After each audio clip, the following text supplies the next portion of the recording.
This is a delicious story, and I'm not full of pun about it. You'll note my colorful outfit for today because usually I wear black because puppeteers wear black because puppets are so exciting. We don't want to take away anything from them. But today is a story about apples. So I thought I would dress for the part wearing a bright red shirt.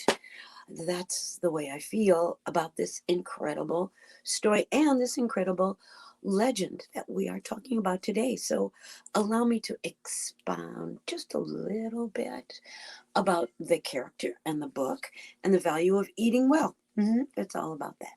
And it's also about values, too. So, the gentleman we are about to speak of was a real live character. A lot of his story has been made in larger than his life even, which is kind of hard to believe because he was such a large character. His name was John Chapman, and he became known as Johnny Appleseed. And perchance you used to sing a song about him like I did. It goes like this: Oh, the Lord is good to me, and so I thank the Lord for giving me the things I need, the sun and the rain and the apple seed. Oh, the Lord is good to me. Or as my friend Esme, the author of this book, says, you can substitute the word Lord for the world is good to me. And that is even stronger, because isn't that what it's all about? So before we get into our incredible life story, I'm going to read you some of it too, because she wrote it so well. And Lynn Perkins, the illustrator, illustrated it so well. As you can see before me, I grew a tree, and it's an apple tree because I put an apple in it. It could have been anything else, but today is about apple trees and puppet tree as well. Two kind of trees. And I also grew some books. hmm If we could grow books, and maybe we do, because the paper from the books comes from trees, unless you have this book on Kindle. But I love to hold a book, don't you? So first I'm going to introduce you to the character of today. I have a whole bunch of fruit, and that could make it, because there's also this yummy story. It's not a story, it's a book about feelings, only the author, very clever authors, called it Foods with Moods, and it's called How Are You Peeling? Yeah, I know. Uh-huh. And then, because I want you to think about looking at things before you leap in to eat them. So, also brought along another book written by my personal puppet mentor, whose name I thought I would show you over here, was Burr Tillstrom. And he did one of the first, if not the first, puppet show on TV. And this was in the 50s, before most of you were born.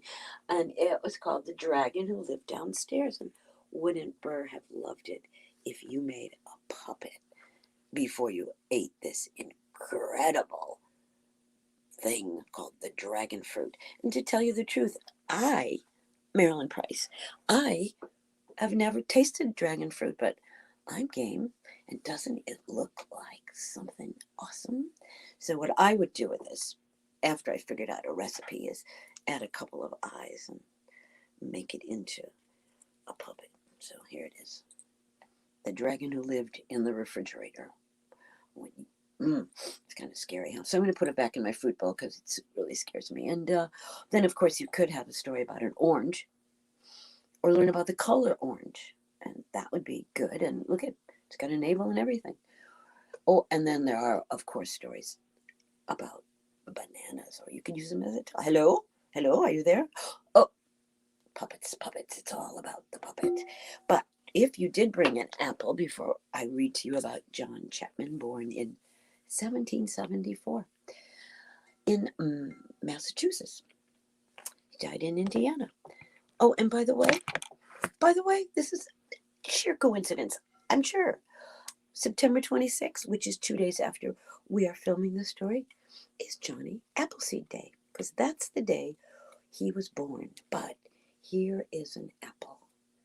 I like to use this part, the part that just pops out, so to speak, the color part, so you can see the apple's face. This is one of the first edible puppets I ever made. You know what? I think it's the only edible puppet I ever made.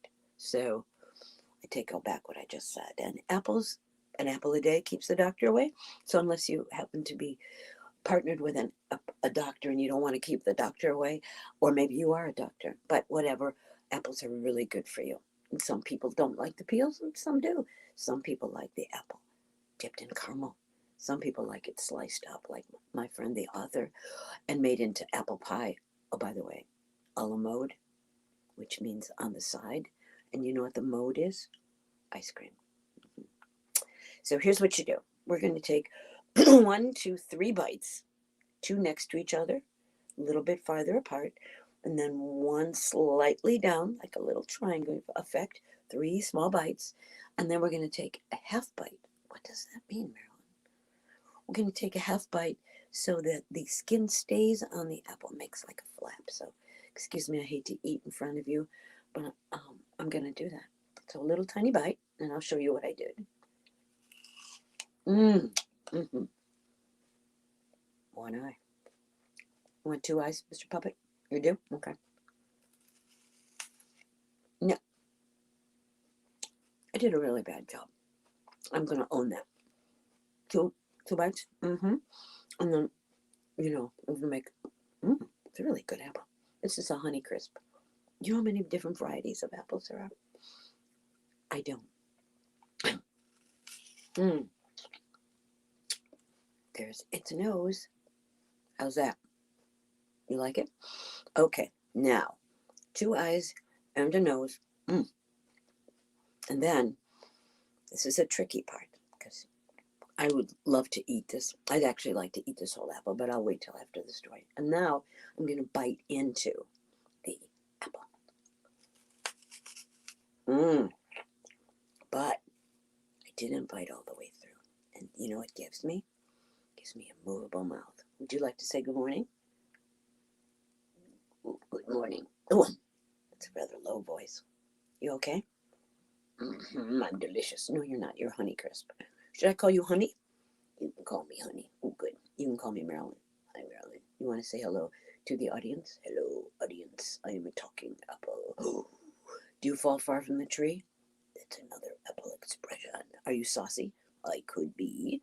Are you a cut up? Not yet. See what I tell you? Apples. Apples are amazing. So, if you haven't made a puppet out of your apple yet, just know it only takes 3 whole bites and 1 just tempting.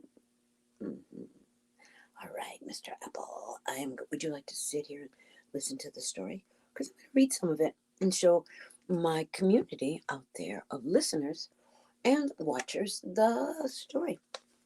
And I thank you for coming here on the Mentor Project. We are going to hear some story. Oh, I am so sorry. I apologize. I usually tell you classic stories, and this is a classic story, but when I say classic, it means the story has been around so long, and that's true of this one too. But the author of this beautiful, beautiful book and the illustrator, the author, though, is someone that I met. And that could be my favorite thing ever. People who write books. And not only did she write this my beautiful Esme Codell, but she autographed it just for me. And look at gotta get it right there. Look at that. She even drew me an apple tree. And she is a school librarian, a public school librarian in a beautiful city that I call home. It's called Chicago, Illinois. And she became my friend because she believes that those of us, like you, the listeners or tellers, me, and certainly Esme, are people who plant seeds for kids. So that when you read a story or tell a story, you're planting the seed, not just for literacy, but for knowledge. And Johnny Appleseed and our friend Esme and the beautiful illustrator, Lynn, are planting seeds of knowledge. Johnny Appleseed, our hero, lived a long time ago, but his legend lives on in a variety of ways. So if you will allow me to tell you some of his story with my friend the puppet, I'm going to actually have him then I'll remember to look at you too. So here's the first hint that our author tells us.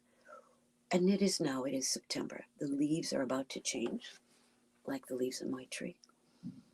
But now when we look out the window, do we just see trees? No. What do we see? We see buildings. We see stores. We see parking lots. We see cars racing by. We see things besides trees. But once, a long time ago, the world was filled with things besides all of those things, or not yet filled with those things. You couldn't hear airplanes in the sky or phones ringing. You could maybe hear a creaking wagon wheel, we are told, or a bark of a dog, or the wonderful crackle of a campfire. You could hear animals way more than we can hear them now. Or we could hear the sound of leaves rustling.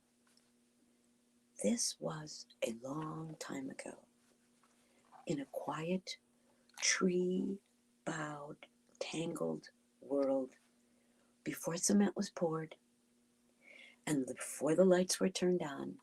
There lived a man of his time, and his name was John Chapman, known today as Johnny Appleseed. The tales of Johnny Appleseed, we are told, are 3 parts legend, 1 part fact, and we're not sure all the stories are true. But we do know this. We know that he was born on September 26, 1774, in Massachusetts. He never drove a car. He never sent a basketball flying through a hoop. He never acted in front of a camera, like me.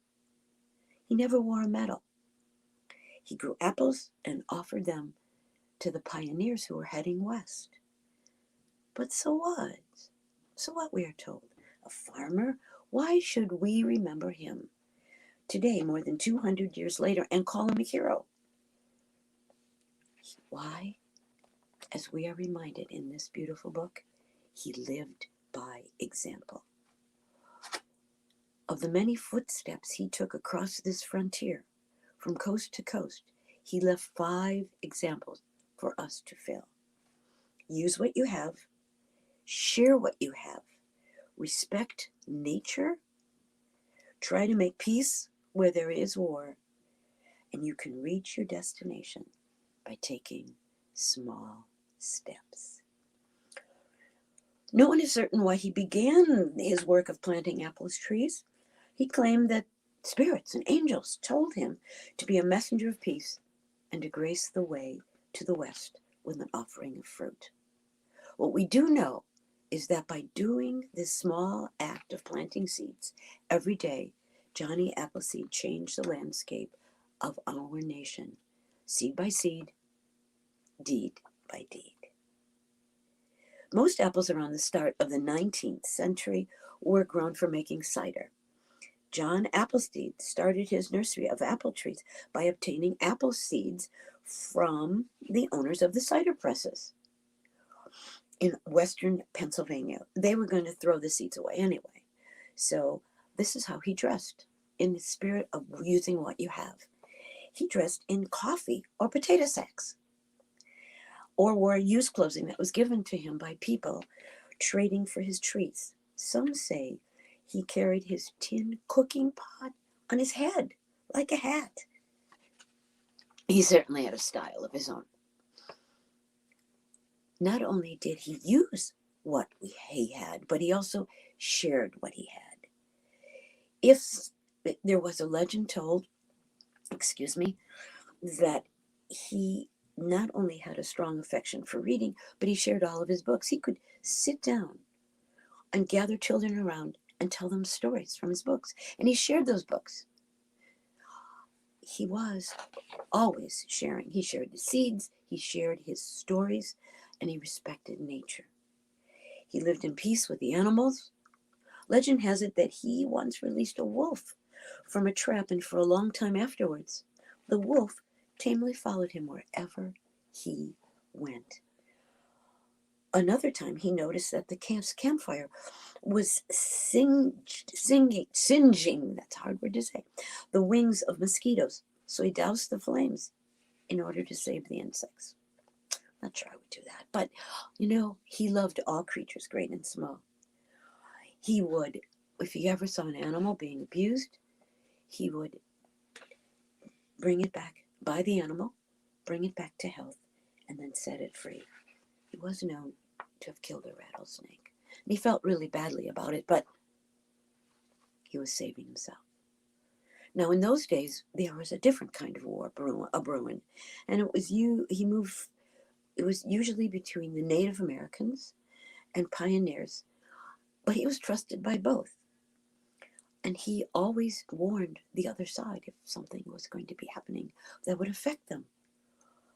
Try to make peace where there is war.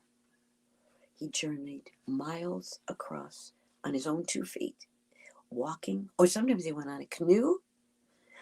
He planted and maintained his nurseries over 100,000 square miles.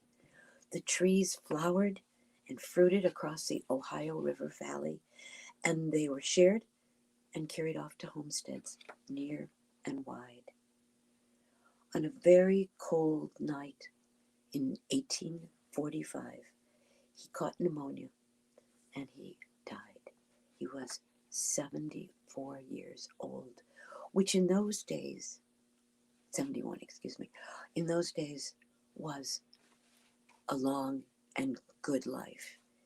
His spirit remains for us in the apples we eat and in the seeds we plant to make our country and our world a better place. Seed by seed and deed by deed, Johnny Appleseed, John Chapman, changed the landscape of a nation. And now it's your turn. One small deed every day. What seed will you plant today? The Lord or the world is good to me, and so I thank you for giving me an audience to teach. And I thank my friend, Esme, for giving me this book to tell you. No small coincidence, 2 days from today, or maybe you'll be listening to this very tape on September 26th, and you will celebrate the life of John Appleseed. As for me, I celebrate lots of things, but I mostly celebrate the opportunity to tell you a story, to tell you about this great man living deed by deed, seed by seed, and for coming today or whenever to the Mentor Project to hear a story.